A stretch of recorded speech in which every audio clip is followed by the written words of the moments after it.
ఈ నెల 10వ తేదీ ధనత్రయోదశి, పైగా శుక్రవారంతో కలిసి వచ్చింది. ఇలా ధనత్రయోదశి శుక్రవారం కలిసి రావడం వల్ల ఈ రోజుకు మరింత శక్తి పెరిగింది. అదేవిధంగా ఈ నెల 12వ తేదీ దీపావళి అమావాస్య. ఇంతటి శక్తివంతమైన రోజుల్లో ఈ రెండు వస్తువులు అప్పు ఇచ్చినా, దానం చేసినా, లేక తెలియక పొరుగింటి వారికి ఇస్తే 7 జన్మల పాపాలు తగులుతాయి. లక్ష్మీదేవి మీ ఇంట్లోంచి బయటకు వెళ్ళిపోతుంది. కాబట్టి శుక్రవారంతో కూడిన ధనత్రయోదశి రోజు, అలాగే దీపావళి అమావాస్య రోజు ఆడవారు కానీ మగవారు కానీ ఎవరైనా సరే ఈ వస్తువులను మీ చేతితో ఎవరికీ ఇవ్వకూడదు, అప్పుగా కూడా ఇవ్వకూడదు. మరి ఆ వస్తువులు ఏంటో ఇప్పుడు తెలుసుకుందాం. ఎంతో పవిత్రమైన శుక్రవారంతో కూడిన ధనత్రయోదశి రోజు, అలాగే దీపావళి అమావాస్య రోజు పొరపాటున కూడా ఈ వస్తువులను మీ చేత్తో ఎవరికి ఇవ్వకండి, అలాగే దానం చేయకండి. అలా చేస్తే పాపం అంటుకుంటుంది. ఈరోజు ఇలా చేస్తే లక్ష్మీదేవి మీ ఇంట్లోంచి వెళ్ళిపోతుంది. ధనత్రయోదశి రోజు, దీపావళి రోజు ఏ వస్తువులు ఇవ్వకూడదు అంటే వంటగదిలో ఉండే పాలను, పెరుగును ఎవ్వరికీ అప్పుగా కూడా ఇవ్వకూడదు. పల్లెటూరు వారు ఈ పద్ధతులు బాగా పాటిస్తారు. తోడుకు పెరుగు అడిగినప్పుడు పెద్దలు ముఖ్యమైన రోజుల్లో పెరుగును ఇవ్వరు. ఇలా ఇస్తే పరమదోషం కలుగుతుంది. ఎందుకు అంటే లక్ష్మీ స్థానాలు అనేవి కొన్ని ఉన్నాయి. వాటిల్లో పాలు, పెరుగు, నీల బిందె ప్రధానమైనవి. వాటిని ధనత్రయోదశి రోజు, దీపావళి వంటి ముఖ్యమైన రోజుల్లో, అందులోనూ సూర్యుడు అస్తమించిన తర్వాత చేతితో ఎవరికీ ఇవ్వకూడదు. ఇంట్లో దీపాలు పెట్టిన తర్వాత గృహం నుండి బయటకి పంపకూడని కొన్ని వస్తువులు ఉన్నాయని మన శాస్త్రాలు చెబుతున్నాయి. అందులో మొదటిది పాలు, పెరుగు, రెండవది కుంకుమ, మూడవది నీళ్లతో ఉన్న బిందె. కాబట్టి పసుపు, కుంకుమలను కూడా ఇంట్లో దీపాలు పెట్టిన తర్వాత బయటకు పంపకూడదు. ముఖ్యంగా ధనత్రయోదశి, దీపావళి రోజుల్లో సాయంకాలం దీపం పెట్టిన తర్వాత వేరే వారికి వీటిని అస్సలు ఇవ్వకూడదు. అలా ఇస్తే లక్ష్మీదేవి వెళ్ళిపోతుంది. దరిద్రదేవత మీ ఇంట్లోకి ప్రవేశిస్తుంది. దరిద్రం మీ ఇంట్లో తాండవిస్తుంది.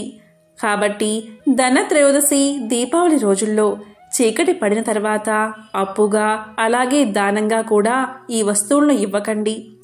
దైవ సంబంధిత కార్యక్రమాలలో అంటే ఆలయంలో అభిషేకాలకు మాత్రమే ఈ వస్తువులు ఇవ్వవచ్చు.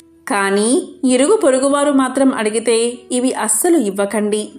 వంటగదుల నుండి పాలను, పెరుగును, నీళ్ల బిందెను బయటకు అస్సలు పంపకండి.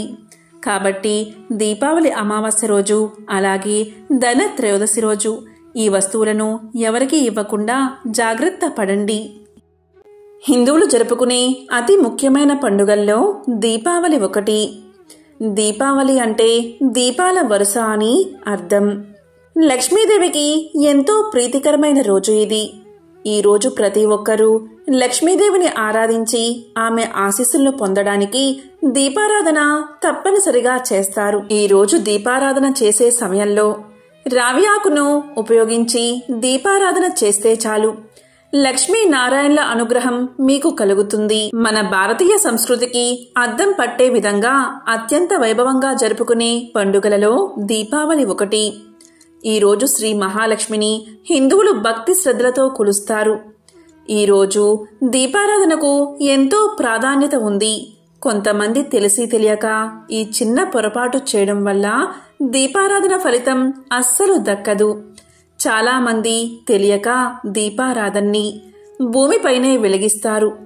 దీపారాధనని ఎప్పుడూ కూడా నేలపై నేరుగా వెలిగించకూడదు. ఏదైనా ఆకుపై కానీ లేదా ప్లేట్పై కానీ దీపారాధన కుందుని ఉంచి అప్పుడు దీపారాధన చేయాలి.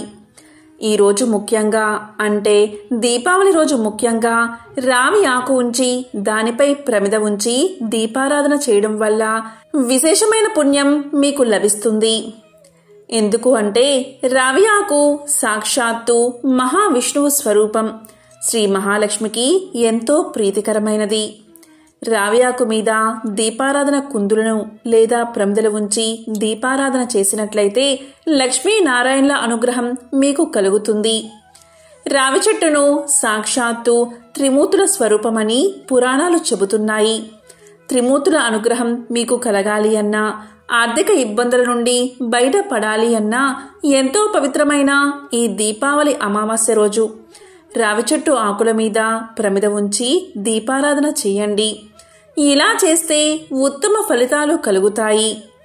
ఇక దీపారాధన ఎలా చెయ్యాలి అంటే, రావి ఆకు తీసుకుని దాన్ని శుభ్రంగా కడిగి రావి చెట్టు కాడ అనేది లక్ష్మీదేవి ఫోటో వైపు ఉంచి ఆకు చివరి భాగం మన వైపు ఉండేలా చూసుకుని దాని మీద ప్రమిద పెట్టి ఆవు నెయ్యి కానీ, నువ్వుల నూనె కానీ, కొబ్బరి నూనె కానీ పోసి దీపారాధన చెయ్యాలి. ఇలా చేస్తే చాలు రాహు కేతు దోషాలు తొలగిపోతాయి, శని బాధలు నివారణ అవుతాయి, నవగ్రహాల అనుగ్రహం మీకు కలుగుతుంది, అఖండ ఐశ్వర్యం కలుగుతుంది, సకల దోషాలు తొలగిపోతాయి. దీపావళి రోజున మహాలక్ష్మి పూజకు ఎంతో విశిష్టత ఉంది. దీనికి సంబంధించిన ఒక కథ చెబుతారు. పూర్వం ఒకసారి దూర్వాస మహర్షి దేవేంద్రుడి ఆతిథ్యానికి వెళ్లి ఒక హారాన్ని ఇస్తాడు. ఆ హారాన్ని తిరస్కరించిన ఇంద్రుడు తన ఐరావతం మెడలో ఆ హారాన్ని వేస్తాడు. ఏనుగు ఆ హారాన్ని కాలితో తొక్కేస్తుంది. అసలే దుర్వాసుడికి కోపం ఎక్కువ. ఇదంతా చూసి కోపంతో రగిలిపోయిన ఆ మహర్షి దేవేంద్రుణ్ణి శపిస్తాడు. ఆ శాప ఫలితంగా తన స్థానాన్ని, సర్వ సంపదలను కోల్పోతాడు. దిక్కు తోచని స్థితిలో శ్రీ మహావిష్ణువును ప్రార్థిస్తాడు. కనికరించిన శ్రీ మహావిష్ణువు ఒక జ్యోతిని వెలిగించి దానిని శ్రీ మహాలక్ష్మి స్వరూపంగా తలచి పూజించమని ఉపదేశిస్తాడు. ఇంద్రుడు అలా చేసిన తర్వాత పోయిన సిరి సంపదలు తిరిగొచ్చాయని పురాణ కథనం. అప్పట్నుంచి లక్ష్మీదేవిని పూజించిన వారికి సర్వ సంపదలు చేకూరతాయని నమ్ముతారు. ఇక ద్వాపర యుగంలో దీపావళి భూదేవి వరహస్వామికి అసుర సమయంలో జన్మించిన నరకాసురుడు తల్లి చేతిలో మాత్రమే మరణించేలా వరాన్ని పొందుతాడు. వరగర్వంతో లోకకంటకుడిగా తయారైన నరుకుడు ముల్లోకాలను పట్టి పీడిస్తాడు. నరకాసురుడి బాధలు భరించలేని దేవతలు, మునులు, గంధర్వులు శ్రీహరికి తమ గోడు వెళ్లబోసుకుంటారు. వారి మొర ఆలకించిన శ్రీ మహావిష్ణువు ద్వాపర యుగంలో కృష్ణుడిగా అవతరించి సత్యభామతో నరకాసుర సంహారం చేశాడు. నరకుడు చతుర్దశి రోజు మరణించగా ఆ తర్వాత రోజైన దీపావళి రోజు దీపాలు వెలిగించి ప్రజలు సంబరాలు చేసుకున్నారు. ఇక త్రేతాయుగంలో రావణ సంహారం తర్వాత సతీ సమేతంగా అయోధ్యకు చేరుకున్నాడు శ్రీరాముడు.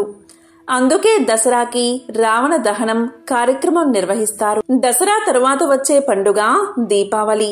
రావణ సంహారం తర్వాత అయోధ్యకు చేరుకోవడంతో ప్రజలంతా దీపాలు వెలిగించి బాణాసంచా కాల్చి సంబరాలు చేసుకున్నారు.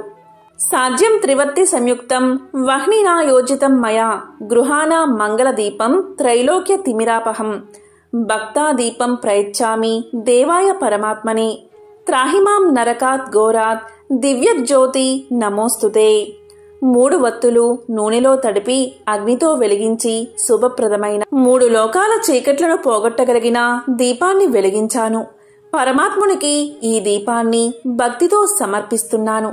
భయంకరమైన నరకాన్నుంచి రక్షించే దివ్యజ్యోతికి నా నమస్కారమని ఈ శ్లోకమర్థం. ఈ సంవత్సరం అంటే 2023వ సంవత్సరం దీపావళి ఎప్పుడు చేసుకోవాలి అంటే, ముందుగా అమావాస్య తిథి ఎప్పుడు మొదలైందో ఇప్పుడు తెలుసుకుందాం. నవంబర్ 12వ తేదీ మధ్యాహ్నం 2:44 అమావాస్య తిథి మొదలై నవంబర్ 13వ తేదీ మధ్యాహ్నం 2:56 ముగుస్తుంది. కాబట్టి నవంబర్ 12వ తేదీ దీపావళి. ఇక లక్ష్మీదేవికి వృషభ లగ్న పూజా ముహూర్తం అంటే ఎంతో ఇష్టం. ఈ వృషభ లగ్న కాలం ఎప్పుడు అంటే నవంబర్ 12వ తేదీ సాయంత్రం 5:19 నుంచి 7:19 వరకు ఉంది. లక్ష్మీ పూజా ముహూర్తం కూడా సాయంత్రం 5:19 నుంచి 7:19 వరకు. ఈ వృషభ లగ్న కాలంలో భక్తులందరూ లక్ష్మీదేవిని విశేషంగా పూజిస్తారు. ఈ సమయంలో అమ్మవారిని భక్తి శ్రద్ధలతో కొలిస్తే అఖండ లక్ష్మీ కటాక్షం కలిగి ఆ ఇంట్లో లక్ష్మీదేవి సిరు సంపదలను కురిపిస్తుంది. ఈ కాలాన్నే వృషభ లగ్న కాలము అంటారు. ఈ సమయంలోనే ఇంట్లో లక్ష్మీదేవి అమ్మవారి ముందు దీపాన్ని వెలిగించాలి. ఇంటి ముందు దీపాలు వెలిగించాలి. ఇలా ఈ సమయంలో దీపాలు వెలిగించడం వల్ల మన ఇల్లు సిరి సంపదలతో భోగ భాగ్యాలతో వర్ధిల్లుతుంది. పంచభూతాలలో ప్రధానమైనది అగ్ని. ఈ అగ్ని ప్రాణికోటి మనుగడకు ఉపకరించే తేజస్సును, ఆహారాన్ని, విజ్ఞానాన్ని ప్రసాదిస్తుంది. ఈ దీపాల వెలిగింపు ద్వారా 3 రంగులు ప్రధానంగా మనకు కనిపిస్తాయి. అందులో నీలము, పసుపు, తెలుపు ఈ 3 రంగులు మానవ మనుగడకు ఆవశ్యకమైనవిగా. ఈ 3 రంగులు జగతిని పాలించే లక్ష్మి, సరస్వతి, పార్వతులుగా భావిస్తారు. అంతేకాదు ఈ 3 రంగులు సత్యం, శివం, సుందరం. ఈ 3 రంగుల దీపపు కాంతి ద్వారా స్త్రీ జగన్మాతలను ఆరాధించినట్లుగా మానవులకు విజ్ఞానం, వివేకం, వినయాలకు సంకేతమని సందేశాత్మకంగా హిందువులు నమ్ముతారు. మానవుడు నరకం నుంచి తప్పించుకోవాలి అంటే, అలాగే దక్షిణాయన పాపకాలం నుంచి తప్పించుకోవడానికి జ్యోతిని దానం చెయ్యాలని చెప్తారు. అందుకుగాను ఆశ్వయుజ మాసంలో వచ్చే బహుళ చతుర్దశి, అమావాస్యలు పరమ పవిత్ర పర్వదినాలుగా భక్తులు భావిస్తారు. దీపావళికి అంతటి శక్తి ఉంది కాబట్టి ఈ దీపాన్ని ఈ వృషభ లగ్న కాలంలో ప్రతి ఒక్కరూ లక్ష్మీదేవి ముందు, అలాగే మన ఇంట్లో వెలిగించాలి.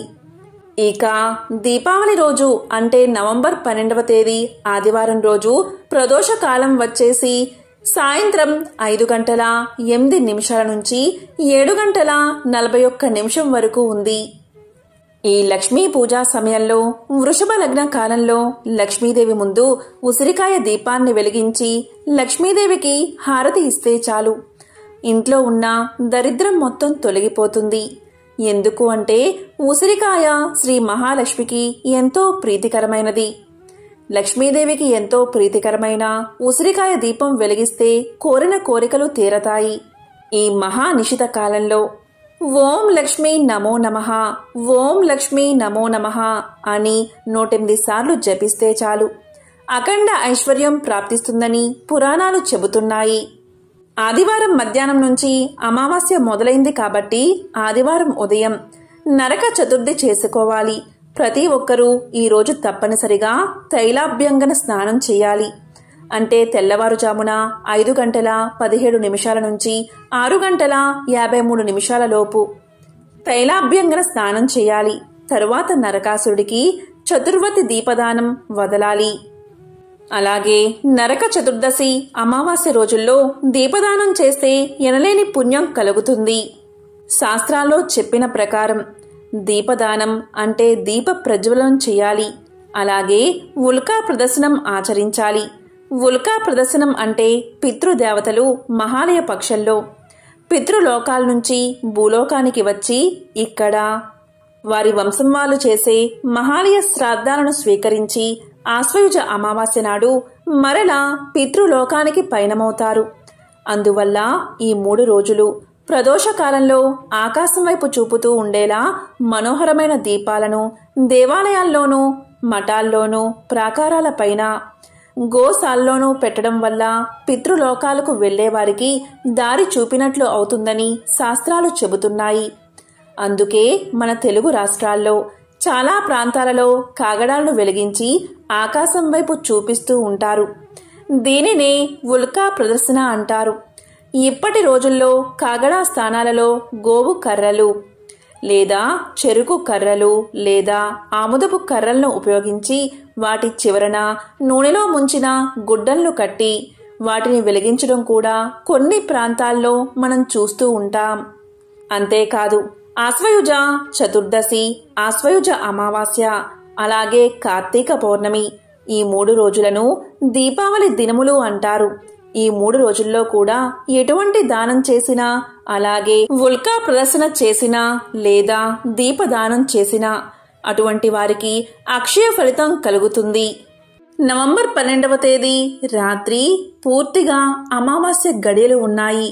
నవంబర్ 13వ తేదీ రాత్రి అమావాస్య గడులు మధ్యాహ్నంతో ముగుస్తాయి.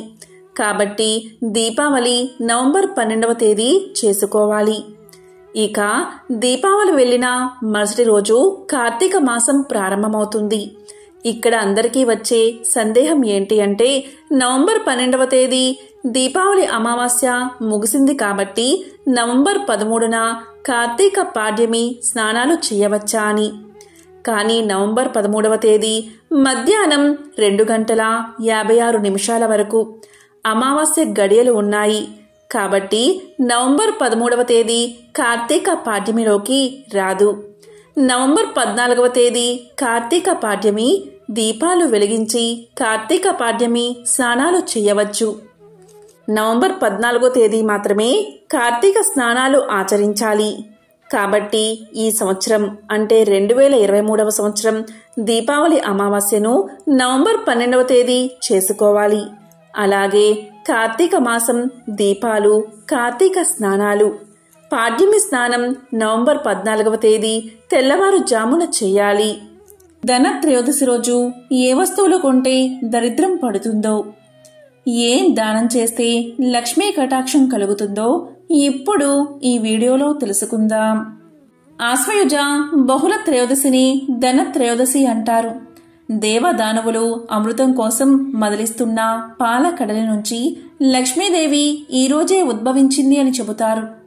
ఆమెను భార్యగా స్వీకరించిన శ్రీ మహావిష్ణువు లక్ష్మీదేవిని ఐశ్వర్యానికి అధిదేవత ప్రకటించాడని పురాణాలు చెబుతున్నాయి. ఈ రోజున ధనాది దేవత లక్ష్మీదేవి జన్మదినోత్సవంగా భావించి పూజించడం వల్ల విశేష ఫలితం ఉంటుందని భక్తుల నమ్మకం. అందుకే దీన్ని ధనత్రయోదశిగా పిలుస్తారు. ధనత్రయోదశి రోజు ప్రదోష కాలంలో లక్ష్మీదేవిని, గణేశుణ్ణి, అలాగే ధన్వంతరిని విశేషంగా పూజిస్తారు. ఈ రోజు ప్రజలు తమ శక్తి మేర బంగారు ఆభరణాలను, వెండి వస్తువులను కొనుగోలు చేస్తారు. ఈ విధంగా లక్ష్మీదేవి ఉద్భవించిన ధనత్రయోదశి రోజు లక్ష్మీదేవికి ఇష్టమైన శుక్రవారంతో కలిసి రావడం వల్ల ఈ రోజుకు మరింత విశిష్టత పెరిగింది. ఈ రోజు పొరపాటున ఈ వస్తువులు కొని ఇంటికి తీసుకురాకూడదు. ఇవి తెస్తే దరిద్రం కలుగుతుంది. మరి ధనత్రయోదశి రోజు ఏ వస్తువులు తేవకూడదో ఇప్పుడు తెలుసుకుందాం. ధనత్రయోదశి రోజు ఇంటి ముందు దీపాలు వెలిగిస్తే లక్ష్మీ కటాక్షం కలుగుతుంది. యముడు మీ వైపు చూడడు. దీపావళి పండుగకు 2 రోజులు ముందు వచ్చే ఆశ్వయుజ బహుళ త్రయోదశిని ధనత్రయోదశి అంటారు. ధనత్రయోదశి రోజు ఏం కొనకూడదో ఇప్పుడు తెలుసుకుందాం. ముఖ్యంగా ఈ రోజు ఇనుము కొంటే అరిష్టము అంటారు. జ్యోతిష్య శాస్త్రం ప్రకారం ఇనుము శనిదేవుడి యొక్క కారకంగా పరిగణించబడుతుంది. అందువల్ల ధనత్రయోదశి రోజు ఇనుముతో చేసిన వస్తువులను అస్సలు కొనకూడదు. ఇలా చేస్తే కుబేరుడి ఆగ్రహానికి గురి కావాల్సి వస్తుంది. ఈరోజు అల్యూమినియం కూడా కొనుగోలు చేయకూడదు. కొంతమంది ధనత్రయోదశి రోజు అల్యూమినియం పాత్రలు లేదా వస్తువులు కొంటారు. ఈ లోహంపై రాహు ప్రభావం ఎక్కువగా ఉంటుంది. అల్యూమినియం దురదృష్టానికి సూచికంగా పరిగణించబడుతుంది. కాబట్టి అల్యూమినియం వస్తువులను ధనత్రయోదశి రోజు అస్సలు కొనకూడదు, ఇంటికి తీసుకురాకూడదు. ధనత్రయోదశి రోజు ఇనుము పాత్రల కొనుగోలుకు దూరంగా ఉండండి. ధనత్రయోదశి రోజు చాలామంది ఇనుప పాత్రలు ఇంటికి తీసుకువస్తారు. అలా అస్సలు చేయకూడదు. ఉక్కు స్వచ్ఛమైన లోహం కాదు. రాహు ప్రభావం కూడా దీనిపై ఎక్కువగా ఉంటుంది. మీరు సహజ లోహాలను మాత్రమే కొనాలి. మానవ నిర్మిత లోహం నుండి ఇత్తడిని కొనుగోలు చేయవచ్చు. ధనత్రయోదశి రోజు పదునైన వస్తువులు కొనడం అస్సలు చెయ్యవద్దు. ఈరోజు కత్తి, కత్తెర, ఏదైనా పదునైన వస్తువులను కొనకుండా ఉండండి. ధనత్రయోదశి రోజు ఇవి కొనడం అశుభంగా భావిస్తారు. అలాగే ధనత్రయోదశి రోజు ప్లాస్టిక్ను కూడా కొనుగోలు చేయకూడదు. ప్లాస్టిక్ మన ఇంటి పర్యావరణానికి అంత మంచిది కాదు. అందువల్ల ధనత్రయోదశి రోజు ప్లాస్టిక్ వస్తువులను ఇంటికి తీసుకురాకుండా ఉండడం చాలా మంచిది. అలాగే ధనత్రయోదశి రోజు నల్లని వస్త్రాలు కొనకూడదు. ధనత్రయోదశి రోజున నల్లని వస్త్రాలు ఇంటికి తీసుకువస్తే అశుభంగా పరిగణించబడుతుంది. అలాగే కల్తీ సామాన్లు కొనకూడదు. ఈరోజు నెయ్యి లేదా నూనె వంటివి కొనకూడదు. ఇవి కల్తీ అవుతాయి కాబట్టి ఈరోజు కొనకూడదు. ఈరోజు అశుద్ధమైన వస్తువులు కొనకుండా ఉండాలి. గాజు పాత్రలు కొనకూడదు. ధనత్రయోదశి రోజు గాజు పాత్రలు కొంటే రాహు ఆగ్రహానికి గురి కావాల్సి వస్తుంది. ధనత్రయోదశి రోజు పుష్పగుచ్చాలు, సిమెంట్ వస్తువులు కొనుగోలు చేయకూడదు. మరి ధనత్రయోదశి రోజు ఏ వస్తువులు కొంటే లక్ష్మీ కటాక్షం కలుగుతుందో ఇప్పుడు తెలుసుకుందాం. ముందుగా వస్త్రాలు. ఇంటికి ఉత్సాహమైన శక్తిని నింపడానికి ధనత్రయోదశి రోజు కొత్త వస్తువులను కొంటూ ఉంటారు. కొనాలి అనుకున్నట్లయితే ధనత్రయోదశి మంచి రోజు. సహజంగా ఉదయం నుంచి అర్ధరాత్రి వరకు తెరిచి ఉండే ఎలక్ట్రానిక్ షోరూంలు ధనత్రయోదశి రోజు కూడా తెరిచి ఉంటాయి. ఆనాడు కొత్త వస్తువులను కొనడం వల్ల కలిగే ప్రయోజనాల్లో ఒకటి, దీపావళికి ఎన్నో ఆఫర్లను కంపెనీలు ఇస్తూ ఉంటాయి. మీరు ఎలక్ట్రానిక్ వస్తువులను కూడా ధనత్రయోదశి రోజు కొనుగోలు చేయవచ్చు. తర్వాతది బంగారం. ధనత్రయోదశి సమయంలో బంగారాన్ని కొనుగోలు చేస్తూ ఉంటారు. బంగారు నాణాలు లేదా బంగారు ఆభరణాలు చాలామంది కొనుగోలు చేస్తారు. ధనత్రయోదశి అనేది ఎంతో లాభదాయకమైన పెట్టుబడులు పెట్టడం ద్వారా కుటుంబాలు తమ అదృష్టాన్ని పెంచుకునే రోజు. ఎందుకనగా తాత్కాలికంగా బంగారం పెట్టుబడులు ఎల్లప్పుడూ నష్టాలను చూడవు. కాబట్టి మీరు ధనత్రయోదశి నాడు ఏమీ కొనాలి అని ఆలోచిస్తే బంగారం కొనడం శ్రేయస్కరం. ధనత్రయోదశి రోజున మంగళకరమైన వస్తువులు కొనుగోలు చేయడం అందరికీ తెలిసిందే. కానీ కొన్ని రకాల వస్తువులను దానం చేస్తే లక్ష్మీదేవి కటాక్షం మీకు త్వరగా కలుగుతుంది. ఈ ధనత్రయోదశి రోజు ముఖ్యంగా బంగారం, వెండి, కుంకుమ, పసుపు, పట్టు చీరలు వంటివి సౌభాగ్య వస్తువులని కొంటూ ఉంటారు. దాన్ని లక్ష్మీ రూపంగా భావించి పూజిస్తారు. దాంతోపాటు ఇంటికి శుభాన్నిచ్చే రకరకాల వస్తువులను కొనుగోలు చేస్తారు. అయితే కేవలం ఇది మాత్రమే కాదు, కొన్ని రకాల వస్తువులను దానం చేస్తే ఇంట్లో ఆర్థిక బాధలు తొలగిపోయి మహాలక్ష్మీదేవి అనుగ్రహానికి పాత్రులు కావచ్చు. మరి ఆ వస్తువులు ఏంటి అంటే లోహదానం. ధనత్రయోదశి రోజున ఇనుమును లేదా దానితో తయారు చేసిన వస్తువులను దానం చేయాలి. అందులో ఇనుముతో చేసిన ఏదైనా విగ్రహాన్ని దానం చేయడం చాలా మంచిది. దీనివల్ల ఇంట్లో ఉన్న దారిద్ర్యం తొలగిపోయి అంతా కలిసి వస్తుంది. ఈ రోజున ఇనుమును, దానితో తయారు చేసిన ఏ వస్తువును కొనుగోలు చేయరాదు. ఒకవేళ ధనత్రయోదశి రోజున ఇనుమును మీరు దానం ఇవ్వాలి అనుకుంటే ముందు రోజే కొని ఉంచుకోవాలి. అలాగే ధనత్రయోదశి రోజు బట్టలు ఇస్తే చాలా మంచిది. నూతన వస్త్రాలను మాత్రమే దానం చేయాలి, పాత బట్టలను కాదు. ఇలా చేస్తే లక్ష్మీ కటాక్షం కలిగి మీ ఇంట సంపద పెరుగుతుంది. ధనత్రయోదశి రోజున బియ్యం, గోధుమలు, జొన్నలు మొదలైన ధాన్యాలను అవసరం ఉన్న వ్యక్తులకు ఇవ్వాలి. ఒకవేళ ఇవ్వలేని పరిస్థితిలో ఉంటే ఈ రోజున అన్నదానానికి అధిక ప్రాధాన్యత ఇవ్వాలి. ముఖ్యంగా లక్ష్మీదేవికి ప్రీతి పాత్రమైన వడలు, పాయసం, క్షీరాన్నం, పూరి వంటివి దానం చెయ్యాలి. మిఠాయిలను పంచాలి. అలా పూజకు పెట్టే ప్రసాదాన్ని నలుగురికి పంచాలి. ఈ విధంగా అన్నదానం చేయడం వల్ల లక్ష్మీదేవి కటాక్షం కలుగుతుంది. ఓం శ్రీ మహాలక్ష్మియే నమః. ఓం శ్రీ మాత్రే నమః.